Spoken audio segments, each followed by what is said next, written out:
So the Justice Department apparently considering possible tax and gun charges against Hunter Biden. But the Republican chair of the House Oversight Committee is urging prosecutors to hold off on any indictment. James Comer says that he will reveal some big new evidence on Wednesday of this week. This is about the entire Biden family, including the President of the United States. So we believe there are a whole lot of accounts that the IRS and the DOJ don't know about because we don't believe they've done a whole lot of digging in this. Miranda Devine, New York Post columnist, Fox News contributor, follows the story very closely. Miranda, welcome back here, and thank you for being on our program today. He's saying that what they have is a drop in the bucket. We've been waiting, and we've been waiting 3, 4, 5 years. I don't know what Comer has, but will the DOJ trump him? And if it does, does Comer not? Is he unable to release his information? Yeah, hi, Bill. Look, I think what James Comer is telling us is that whatever the DOJ is doing in their 5-year investigation in Delaware into Hunter Biden's overseas business deals, it's just a drop in the bucket. It is, they are preparing for a slap on the wrist. I don't think that there is going to be anything imminent this week, as I think foreshadowed by the Washington Post. It seems that this is going to drag on, and there's certainly a lot of very strong fighting coming from Hunter's side. He has teams of lawyers, the most expensive lawyers in the country, and that's what US Attorney in Delaware, David Weiss, is up against.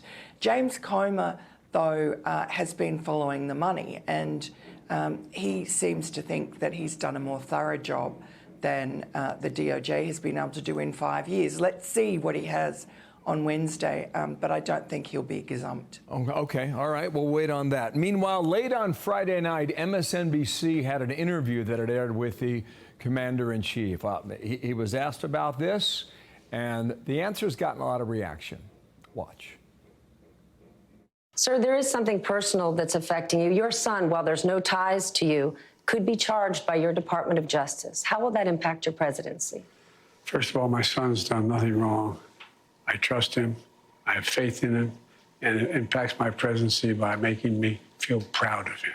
The legal experts are saying just commenting on that makes for a sticky wicket. Explain, Miranda. Yes, and this is something that Joe Biden and, remember, his Chief of Staff, Ron Klain, have been doing from the start. And considering that Joe Biden is the boss of the Attorney General, Merrick Garland, who is the boss of the US Attorney in Delaware, David Weiss, that has a chilling effect. Who would want to be David Weiss at the moment with that kind of pressure coming down on him? You know, I think that what Joe Biden is doing is setting the stage for you know, his pardon of his son, if it comes to that, perhaps in his lame duck period. He's always played on the sympathy card. He's had a lot of tragedy in his life, so that's been politically expedient for him. And I think he's doing the same here. He's setting himself up as someone whose only crime is that he loves his son too much. Wow, okay, Political kind of echoes that a little bit. It wrote, bracing for impact, Biden world preps for a Hunter Biden fallout and says Biden aides are more worried about the personal toll it will take on the president as a father. You dropped 3 stories last night at the New York Post. Put them in one sentence. What do we need to know, Miranda? Well, again, it's allegations that have been around for at least since 2018 about Joe Biden being involved and benefiting from his family's influence peddling scheme. We know from last week there was a whistleblower who came forward that James Comer and Chuck Grassley in the Senate seemed to be very excited about, who said that there was an allegation to the FBI that was contained in a form with the FBI from a confidential source, alleging that Joe Biden had received bribes from a foreign national or from a foreign country in order to change policy. Don't know if those allegations are real, but that's what James Comer says this whistleblower is alleging. And now we find from another former US attorney, this time from Arkansas, that back in around that period, he also brought to the DOJ, in fact, to Jeffrey Berman, the US attorney in New York, similar allegations that Joe Biden was involved, this time in Ukraine, with some sort of bribery scheme.